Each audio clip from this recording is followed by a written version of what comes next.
pupunta na naman kami sa birthday. Sunod-sunod yung birthday nila ngayong September. Hindi na ako nakatapos ng vlog ko nung birthday ng aking DM kasi sobrang pagod na ako. Nakatulog na kami. Yung pagdating pag-uwi ng mga bisita, ayan, bagsak, tulog agad. Ayun, pupunta na naman kami sa birthday ng aking pamangkin. Ayan, tuloy-tuloy. Sa sunod, kapatid ko naman. Daming September. Daming birthdays na yung September. Ano, tataba ka talaga. Puro kain lang ginagawa namin. Ayan, pupunta na kami. Bye-bye. Dito na kami sa birthday. Ayan, ang ganda. Oh. Ayan na yung handa, oh. Ano to? Tokwa? Ang sarap. Ha?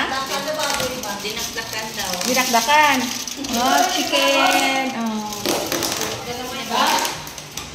Sunod-sunod ang birthday. Kaya tayo bilhin.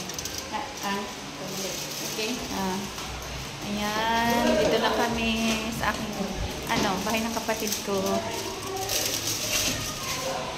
Oh, ang ganda na. Ano nga? Ay, oo nga. Ano na? Iba na yung hagdan. Ayan, kainan na. Ayan, oh. Daming handa. Oh, yummy. Oh, may litson. Oh, mayroon pa. Oh, okay na yan. Dami na yan. Oh. Ayan, wala pang bisita. Kami lang. Kami pa lang muna. Kami pa muna. Ano?